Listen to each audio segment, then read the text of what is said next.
Good morning, good evening, good afternoon, wherever in the world you are.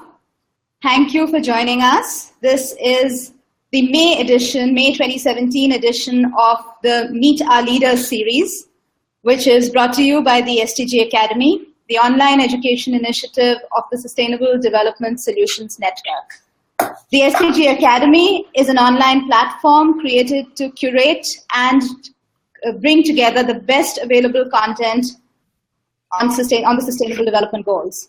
We've reached so far over 150,000 learners around the world in 130 countries, and we're well on track to, by the end of this year, the world's online program on sustainable development. And I hope many of you who are signing in will be able to take some courses and join us in this journey that we have. We're very delighted and very honored today to have with us Professor Klaus Leisinger, who is the president of the Global Values Alliance. He is heading this alliance, which is a foundation that aims to promote a sustainable globalization framework based on ethical standards that cut across cultures and religions. Prior to this, Klaus was the managing director and chairman of the Board of Trustees of the Novartis Foundation for Sustainable Development. Until 2012, he also served as co-chair of the Digital Health Alliance, a partnership between the ICT and the health sectors to promote the Millennium Development Goals. While serving as president of the Global Values Alliance, Klaus is also a professor of sociology at the University of Basel, where he researches and teaches on topics ranging from international development, health policy, business ethics, social responsibility, and human rights. So with that, let's begin. Klaus, thank you very much for joining us. I'm going to jump to our first question, which we've received. And this question basically focuses on the Global Values Alliance, and we'd like to hear a little bit more about that. Now, the Alliance produces research and education aimed at contributing to globalization with a human face and qualitative economic growth. What do these terms mean to you in principle and in practice, and how is this reflected in the work of the Global Values Alliance? Well, thank you very much, Chandrika, for your kind invitation and introduction. Well, I think all concerned citizens in the world who have traveled beyond their backyard see that there are great differences in the quality of life of people, in the life expectancy, in the state of health, in the state of nutrition. And, every person working with integrity wants to make a contribution towards a world where we can live according to the golden rule. All of my children are born in Nairobi, Kenya. And I was there, the head of the pharmaceutical business of East and Central Africa for the ANC Bagaigi. And I always told my children, if you were born 10 kilometers to the left or to the right, your life would have been totally different. So, let's always be aware that it is not our merit that we have been born at the right time, at the right place in the world. And I do think, again, everybody working and living with integrity must make a contribution towards those who are less fortunate. Now, with the foundation, I have the opportunity with the Global Value Alliance and also earlier with the Novartis Foundation, I had the opportunity and I had resources where I could work for the world's poor. And I have worked more than 5 years in sub-Saharan Africa. I know exactly what poverty is. I have worked in leprosaria in Bangladesh and in India, and I know exactly how that feels, how that smells, how that looks. And I think it is an ethical duty that those who have broader shoulders carry more.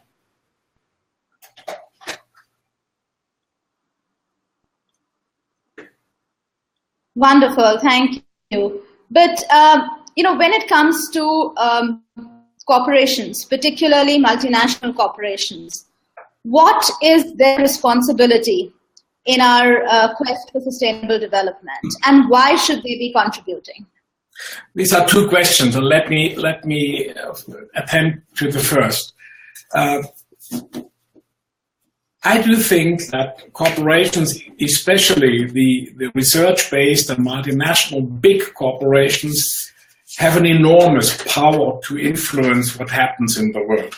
They have that through their research and development, they have that through their marketing, they have that through the employability and training of their employees, and they have it because they have shareholders who once a year have the opportunity to stand up and kind of give a performance appraisal, so to say, and in modern times that performance appraisal goes further than the profits as such. Profit is always important, but the price paid to get the profits, that's as important.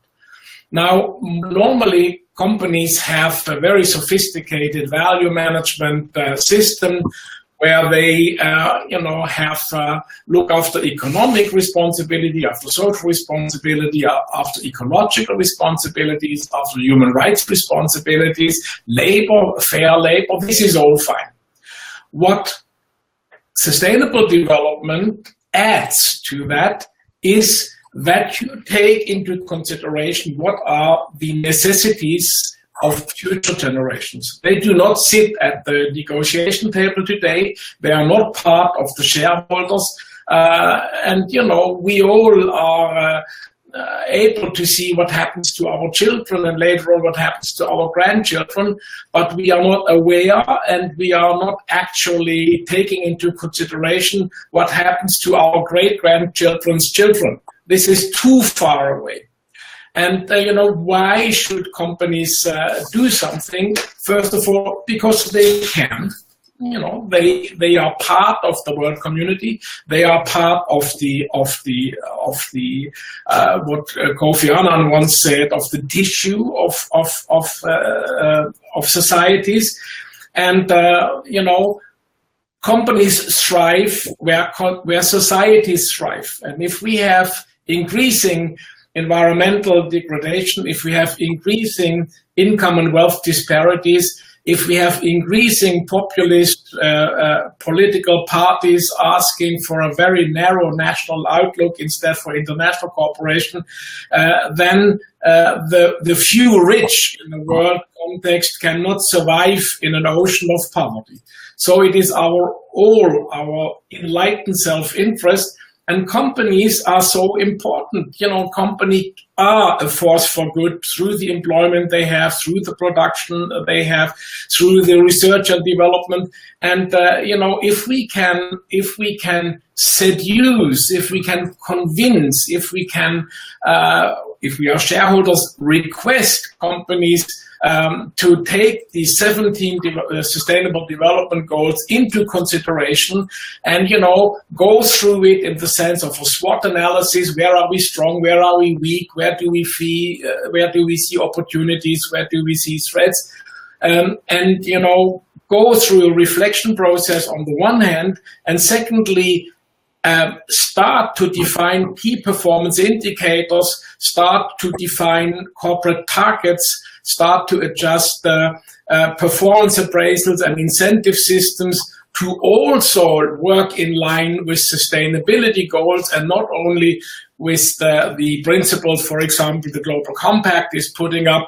Then we can, bring the joint creativity, the joint innovation, and the enormous power of the corporate world behind the most important societal reform of our time, and that is the Agenda 2030.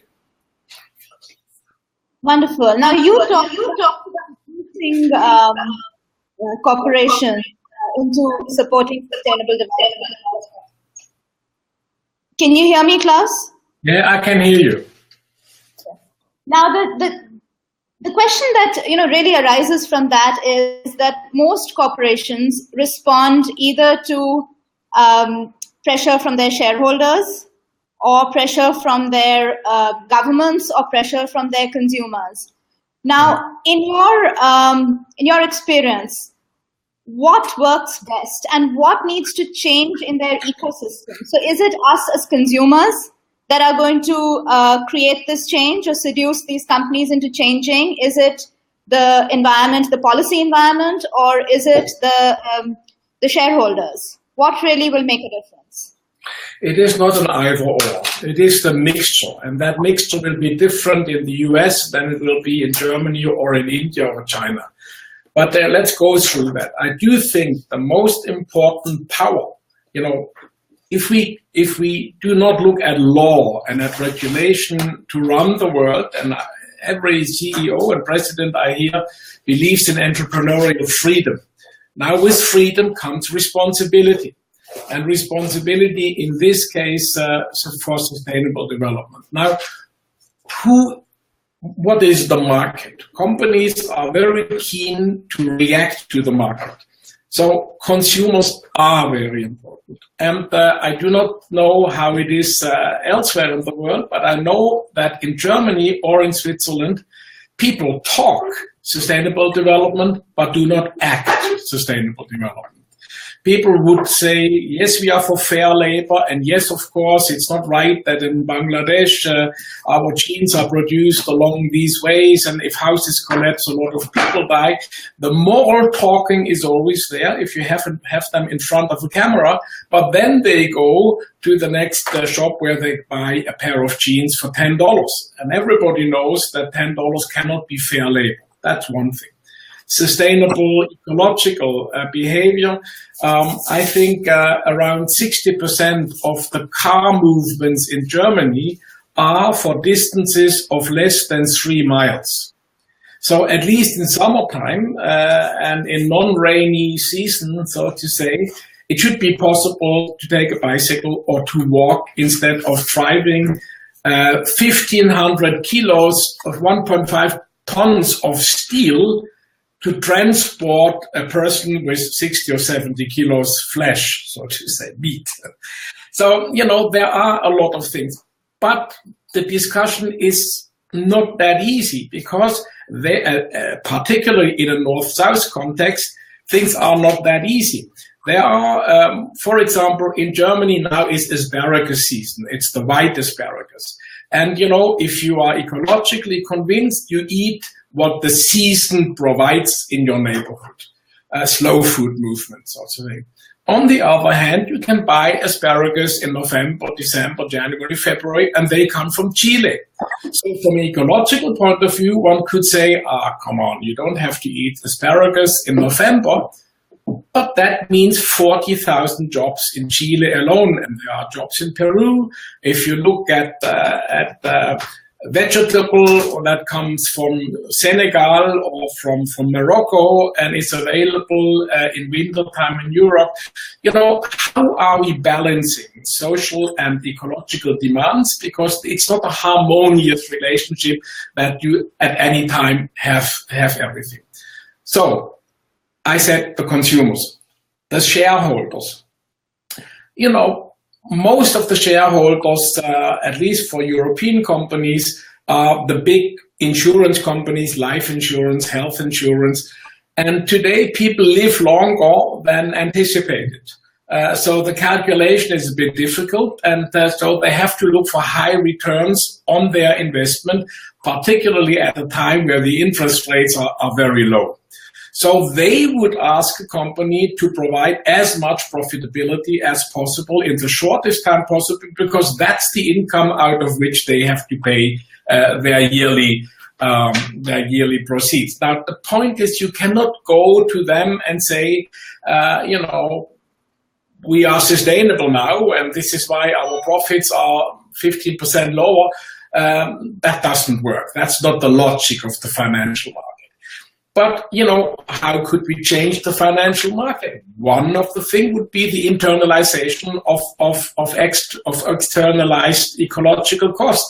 Every car that runs on crude oil and not on electricity, we come to that in a moment, emits CO2, and we know that the accumulation of CO2 is not exactly compatible with sustainable climate. Electro cars on the surface are a perfect solution. But then the question is, how do we produce the electricity with which we drive the car? And what I find so important, and this is also my main motive to work for the Sustainable Development Solution Network and for the Academy and to do things like this, is how can we educate people to say that there are a lot of things that are convenient and maybe even profitable in the short term, but have a boomerang effect in the middle and in the long term.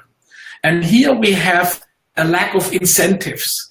We have politicians who want to be re-elected in the next 3 to 5 years, and they will hesitate to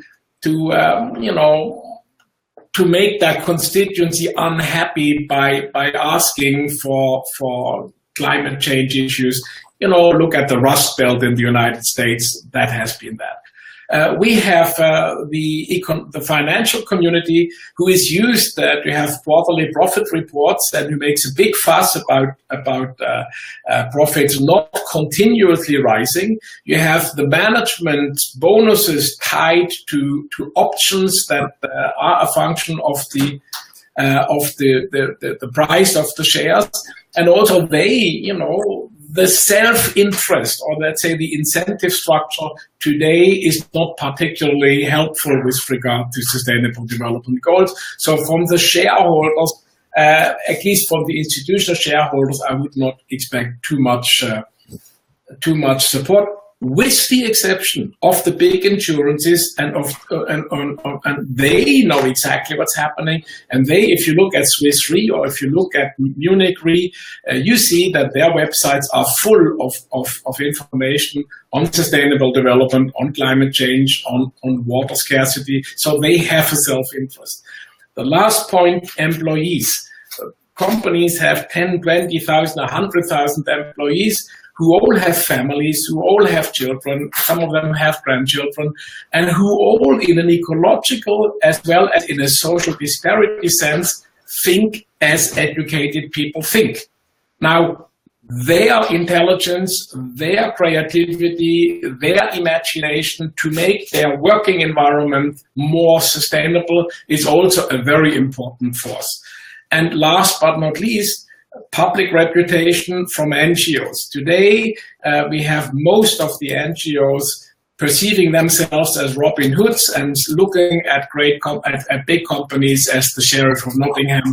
So whatever they do, they get criticized. It's the naming and the shaming.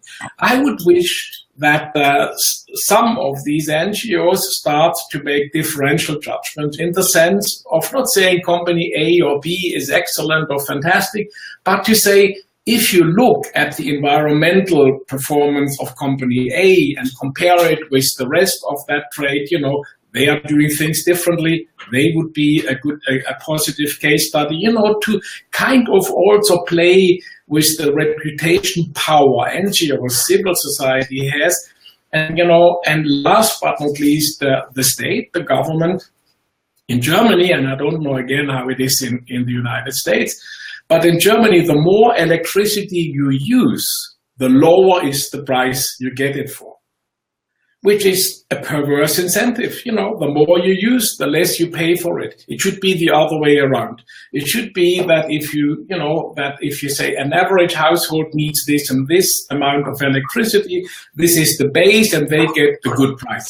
But beyond that, you have changing prices and you make unsustainable behavior more expensive.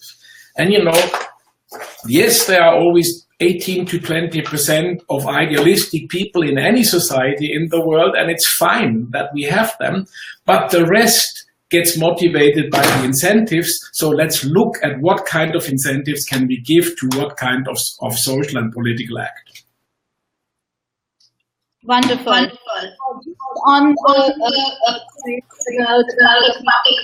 reputation of companies and the role that NGOs can play, we've got a question from Chiteshri asking, are there any global resources or databases that publicly share the most reliable information of companies that have sound sustainability practices that can help consumers make up their minds on how to engage with them? Well, I would not know of any in detail. However, if you go at the communication and progress of the Global Compact website, you see at least what the Global Compact members are doing, and some of them are extraordinary with regard to leadership in that respect. However, if we would start to label If we would start to label products to make a difference and give a green label, in a proper way, give a green label to things that are produced with ecological care, give a red label with regard to things that are produced with social responsibility, societal responsibility, you would at least create the transparency that conscious consumers can choose what they buy. But again, as I said a moment ago, if you have two T-shirts and of at least superficially similar quality, and one costs $30 and it says fair labor, and one costs $13 and does not say fair labor, the majority of people will go and buy the less expensive one and say, well, it's only for the summer, and whatever explanations they have. It is, it is a conscientation process. It is a process, not only information, it is a process where you kind of say, somebody pays the price for you saving these $17 of difference, and what is this price? Absolutely. And in this context, what would be a group that would do something like this? And I'm particularly thinking of the UN and the Global Compact as a neutral, credible organization. What does the Global Compact do to encourage companies, and in which way can it serve this purpose of helping consumers and make up their minds, but also helping making these sort of declarations the norm rather than the exception, as they seem to be today? Well, what you can do, and the Global Compact was doing different things in the past than it is doing today. One thing that it was doing in the early days, and what I regret that they do not longer do it, is organizing so-called learning fora, where they invite a company like, let's say, Unilever and Oxford. They have done this poverty footprint and other things, and invite small and medium-sized company to learn from that. My picture of the world and my picture of human beings is that most people want to do something right. Most people want to do something positive, and maybe do not know what exactly could they do. And, if you then have professionals who have done in reality what others only preach in theory, this has an enormous contagious effect. That's one thing. The second thing is, I think it has to, there should be sustainability classes from primary school on, where we basically teach children and say, if you have a limited amount of resources, you cannot spend unlimited. That should be relatively easy to understand, but then show it from in the proper environment. What does that mean?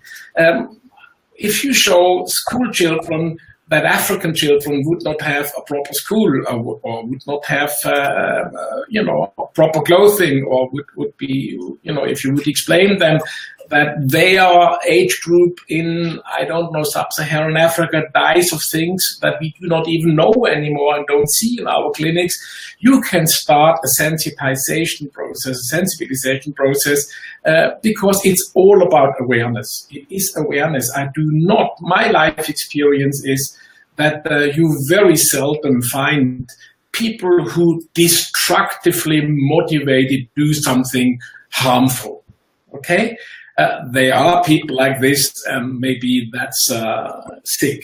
But most of the people, would, if they would know how to do it, and it would not be too cumbersome for them, choose an alternative of behavior and reaction that has a positive impact rather than a negative impact. So let's start at school. Let's start at university.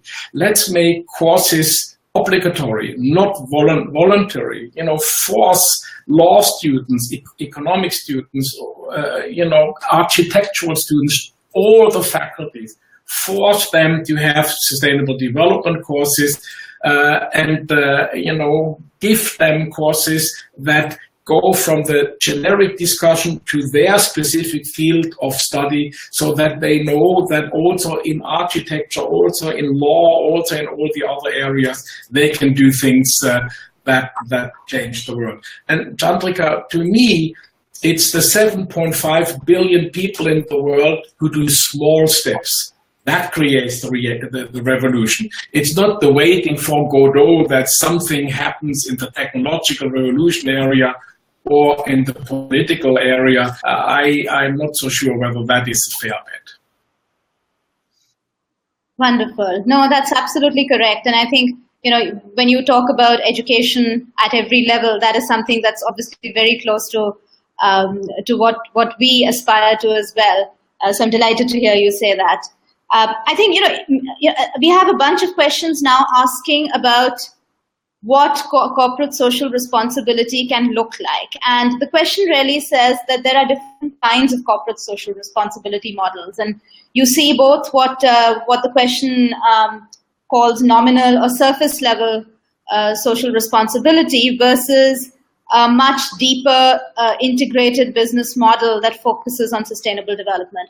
So what are these different models? What are the different types that exist? And how can companies that are, say, pursuing one type be persuaded to do more, given that they're competing against various price pressures, consumer pressures, timelines?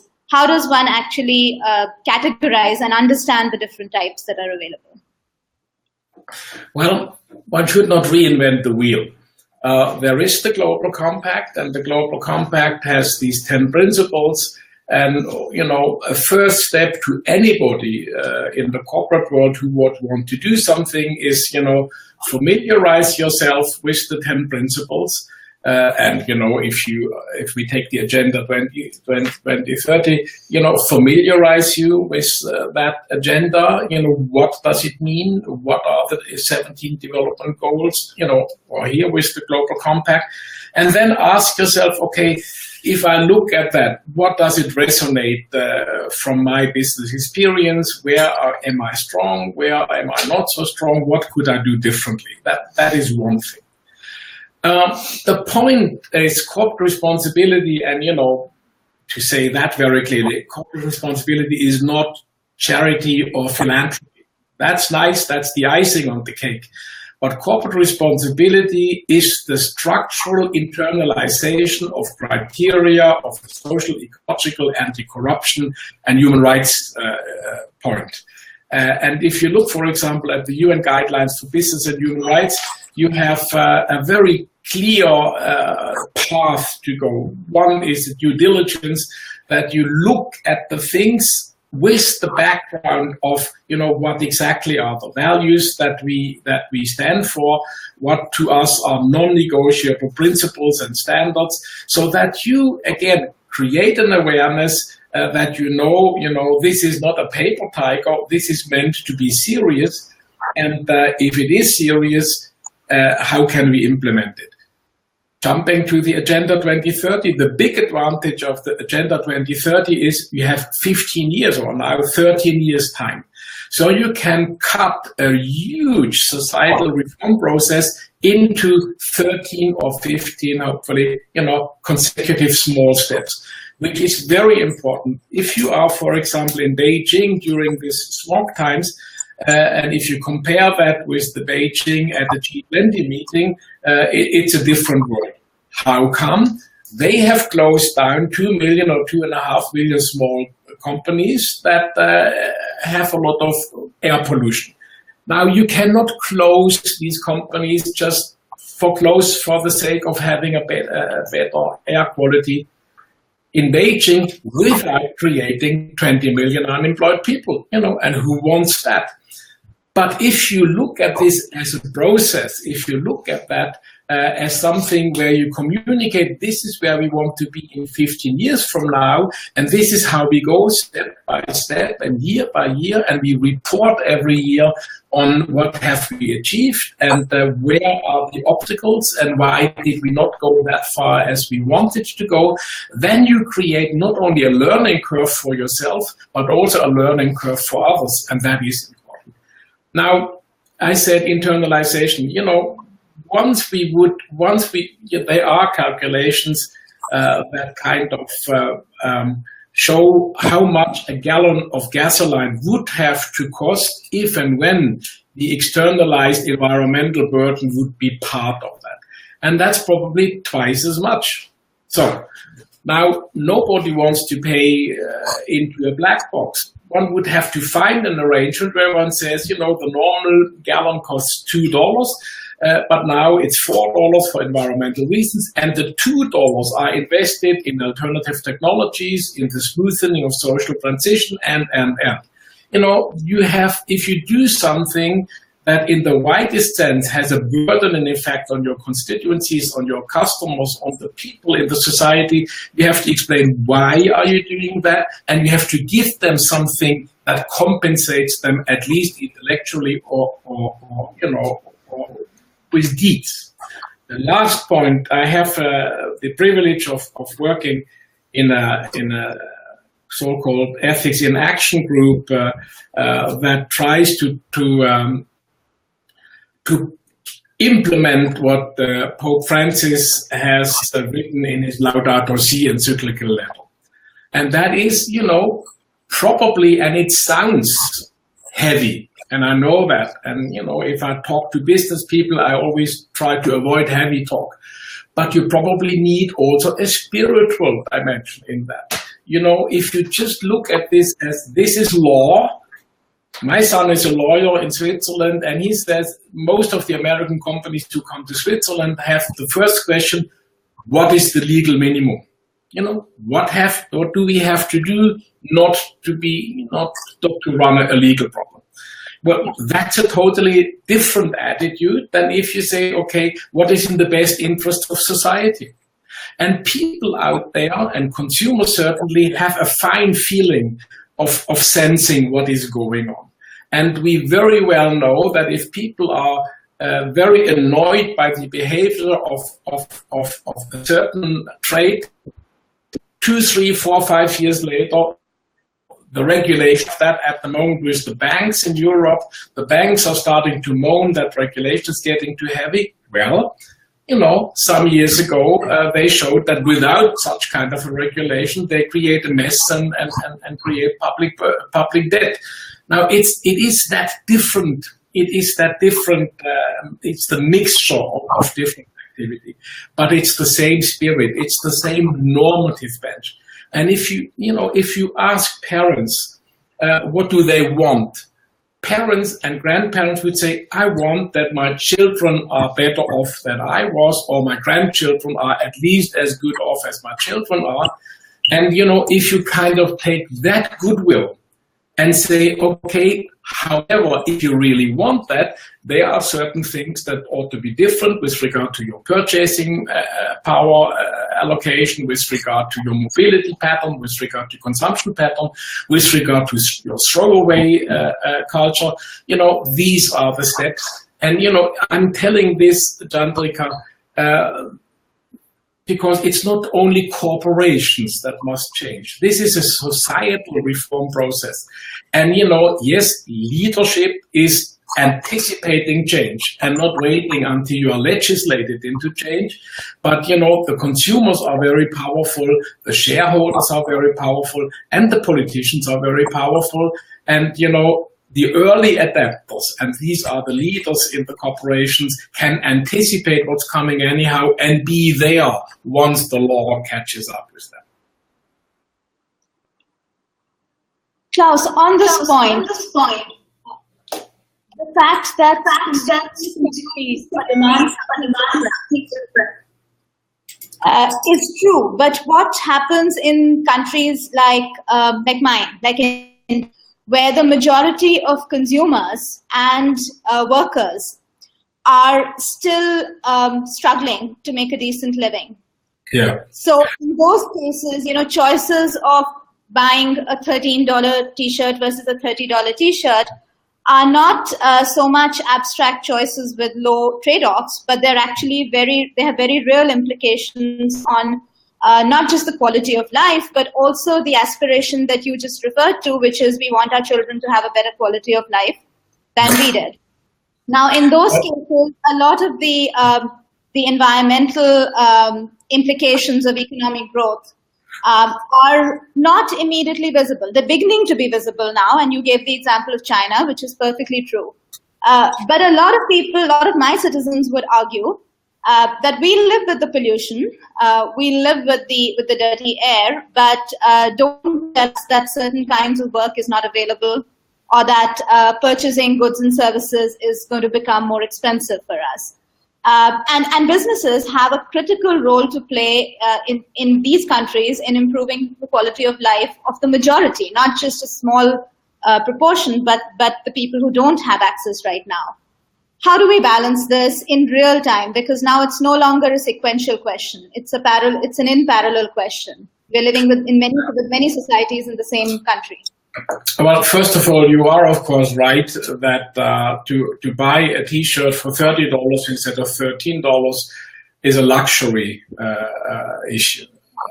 And, I'm fully aware of that, and I would never dare to expect the same thing from poor people in Asia or in sub-Saharan Africa than I would expect from well-to-do people in Central Europe, or in the United States.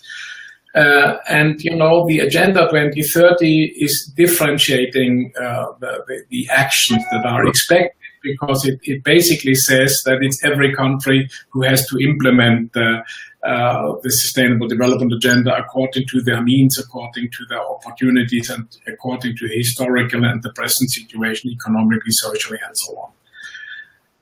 That said, if I were a poor farmer in sub-Saharan Africa or Asia or South Asia, and I would be told that the way I plow and the way I use water and the way I do my field is not sustainable, I would say thank you very much. I have to feed my children this evening and this year, and we'll see where we are in some years from now. Except you have extension services, and you have agricultural support services, and you have a government or international development assistance that helps these farmers to do things differently, with bringing in additional resources, be it knowledge, be it other things, very much the way Millennium Promise is working in sub-Saharan Africa, that you show that if you do things differently and help at the beginning by subsidizing the costs, that you kind of may lift people into a situation where they later on can pay for things that initially have to be subsidized or given for free. That's one thing. On the other hand, if we go to Mumbai, I think Mumbai alone, there live more billionaires than in Switzerland as a whole. So, how poor is a country, how relative is poverty? I would expect very much that the elites, or those who think they are elites, be it financially, politically, I don't know what, that they take sustainable development in their country as serious as we would expect them to do. I would not ask other people to do things that I wouldn't do myself, but, this is certainly not only an issue where one should look at the OECD countries and say they should put up more development assistance, they should do this, they should do that. If you go to Dar es Salaam or to Nairobi, you find skyscrapers, you find Porsches, you find Mercedes, you find people who are very rich, and, I'm not saying they couldn't care less, but I'm saying, how do they define their responsibilities with regard to their national endeavors on sustainable development?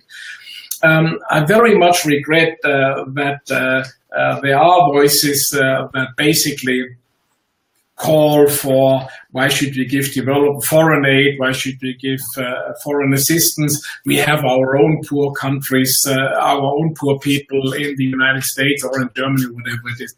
This is poverty of a totally different dimension. And it is poverty that is uncomparable with let's say, sub-Saharan Africa or South India, for example.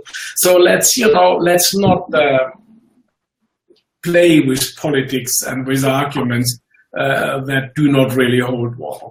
The point is, what can every citizen in the world, poor or rich, educated or not educated, do within his or her means, within his or her possibilities, and then how can we motivate them to do that?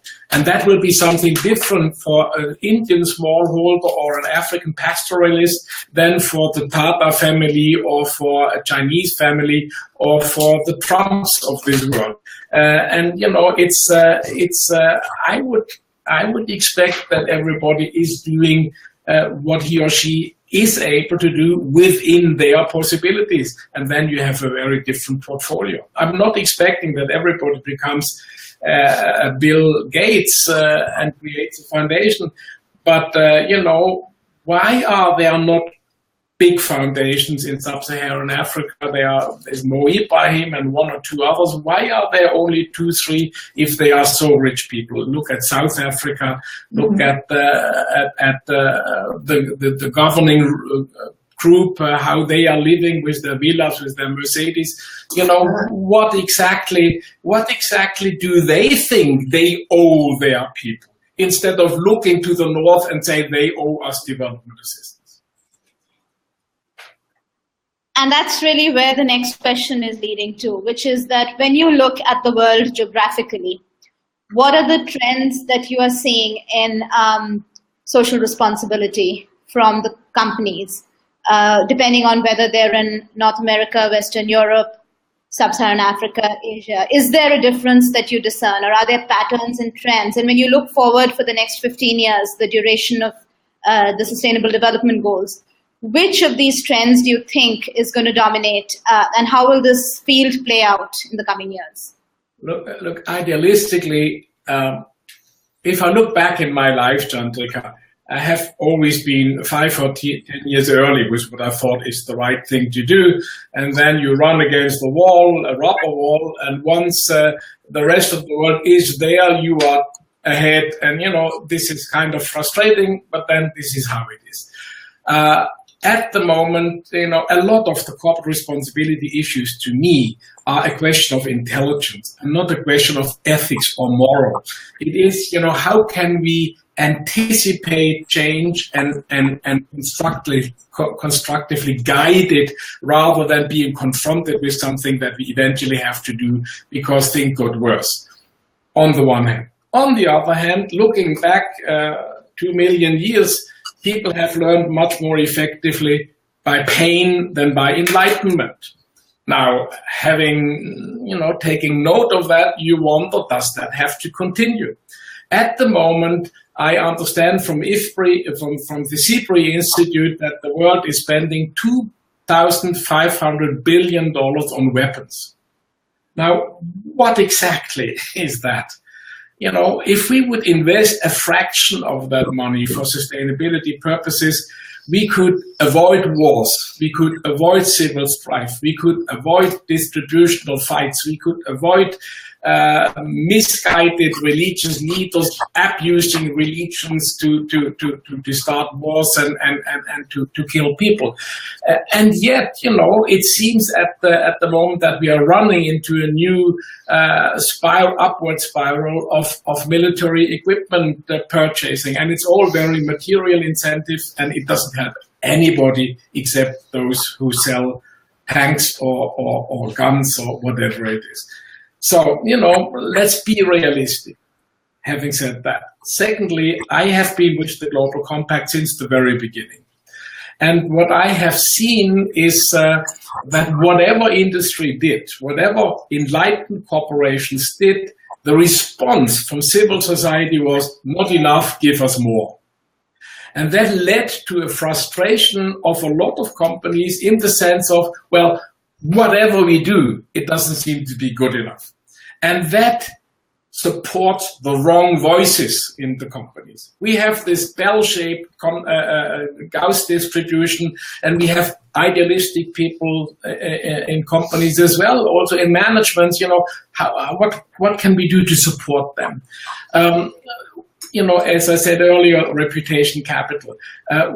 I have also, if you look at GRI, the number of indicators they expect that companies are reporting is a nightmare.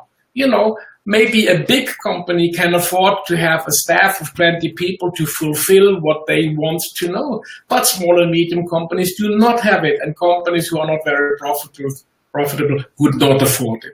So why should it not be possible to have, if we have 10 principles for the Global Compact and 17 development goals, that we have 17 indicators for sustainable corporate responsibility, and and take it like this. What we should do then is differentiate by sector, because pharmaceutical industries have a different responsibility portfolio and public expectations than agricultural or banking or extractive sector. That's much more important than raising the number of indicators that you want companies to report on. So it's a sense of soberness that I see. On the one hand, a lot has changed in the last 17 years. And I do think that the average corporate responsibility today is much higher than it used to be in 1999 when Kofi Annan for the first time was proposing the Global Compact at the World Economic Institute.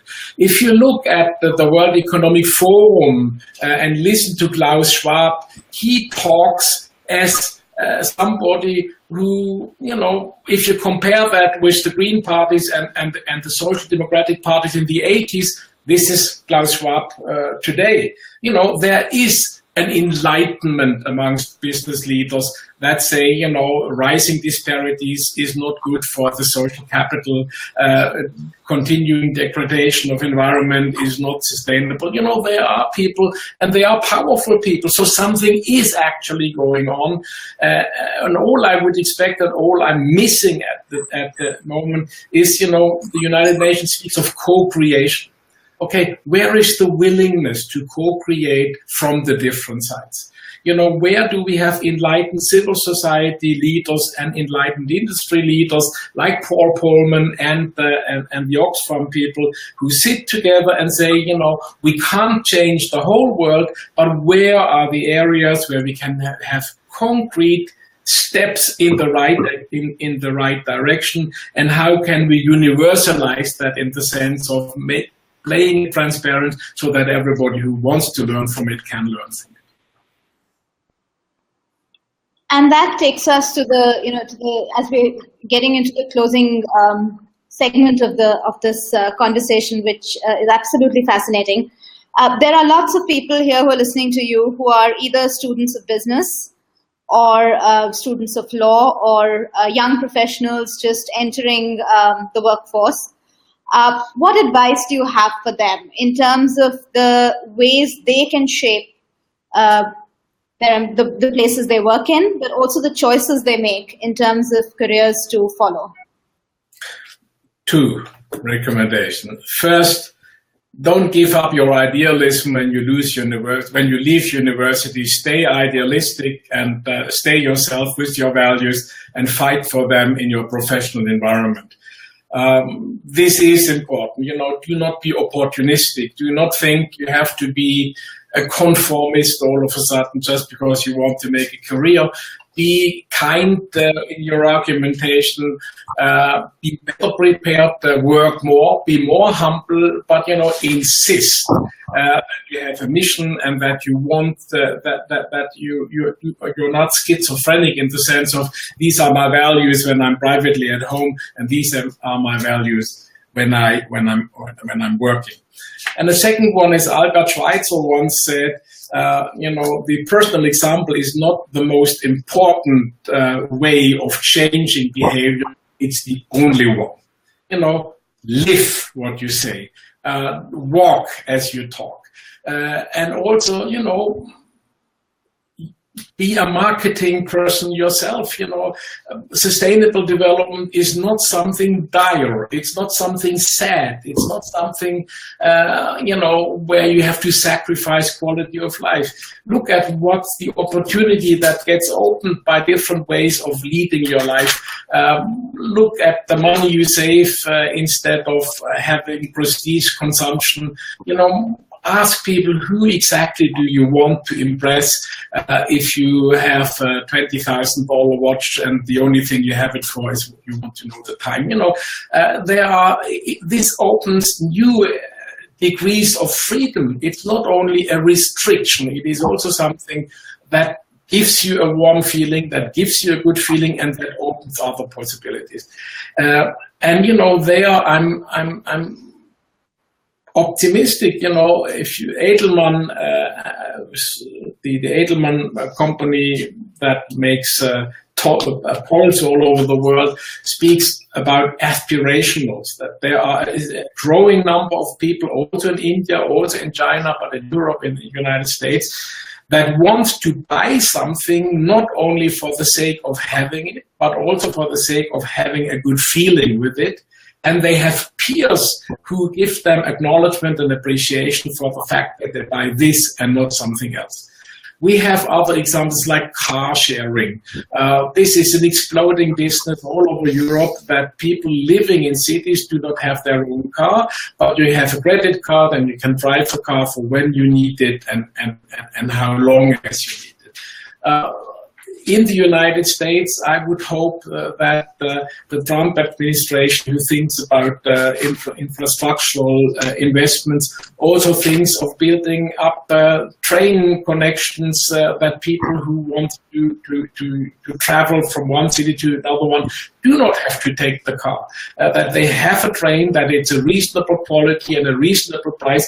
As I said, you cannot take something away from people without giving them somehow a compensation, that, you know, an alternative way to fulfill a need. And you know, it's a fascinating time. And every time I'm coming from students or from a university, I have the feeling I'm preaching to the converted. The young people have mostly understood what's going on. Young artists have understood what we always see in that week of the United Nations General Assembly. There are so many actions and activities. And every time I'm coming home from New York in September, I'm very happy, and I have the feeling we are really going into the right direction.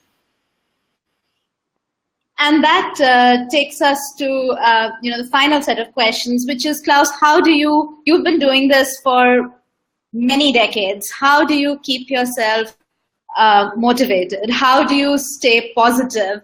And you've given such inspiring messages today, but surely there must be moments where you wonder whether anything is going to change or not. And so what really keeps you going? What are the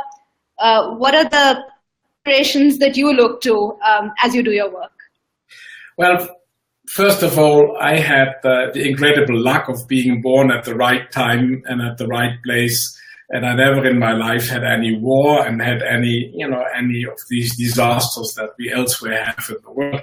And I do think this is a privilege that makes me responsible to do something for other people as well. That's one thing. The second thing is that I really believe that we can only change the world in a positive direction if we ourselves are, doing the right thing. You cannot ignite others if you do not have a burning flame in yourself. And the last thing, I had the opportunity, and I would say the luck. I was working nearly 40 years of my life with people living in extreme poverty. And every time I was coming home, I was wondering, how did I deserve that? Why? What did I do? And I did do nothing. I was just lucky to be born at the right moment, at the right place. So what is my responsibility? And the normal responsibility is to help others, to make a change. It's the small changes. And every time I was coming home from, for example, my leprosy work, many times when I was frustrated with people in the corporate world who were, either too lazy or too stupid or too indifferent to do the right thing, I always thought, well, if that's the price I have to pay to put up with that allows me to do the work I do, I'm going to pay the price. And I must tell you that the positive experiences I have made are overwhelmingly more than the negative experience I have made. And compared with poor people's experiences, my negative experiences are luxury issues and not real issues. when you talk about the sense that you have that you feel a sense of luck in your life and you're grateful for for those opportunities and the circumstances. This is it's wonderful to hear you say it, but it's not a very common sentiment. This is not how most people view their lives. So there must have been something in your experience that made you aware of this. And how I had good parents. I had good parents and I had good friends. Wonderful. Well, this has been a real inspiration, Klaus. Thank you so much for taking the time to join us. What we're going to do is this broadcast has been recorded and it's going to be hosted on our websites, and we'll direct people to see it even if they couldn't join us live. But thank you for taking the time, and thank you for an inspirational and a really incisive discussion on issues that are complicated, and they have a long gestation period. They're hard. They require action on many fronts. And I think what you've done is you've cut through the complexity and really reminded us at a very basic level why this matters and what we can do about it. So thank you so much. Let us finish with the quote of Gandhi, because you are in India. Be the change you want to see in the world. Yes, wonderful. That's a great note to end on. Thank you for joining us, and we're going to be back next month, June 2017, the first week, to speak with Professor Akim Doberman, who's the Director of Rothamsted Research. He's also the lead faculty of the SDG Academy online course on sustainable agriculture. A wonderful speaker, wonderful professor, and really an expert in teaching us how agriculture can be sustainable and how we can at the same time feed every person living on the planet while also protecting the planet. So join us again next month. And Klaus, thank you so much for joining us. Bye-bye. Thank you.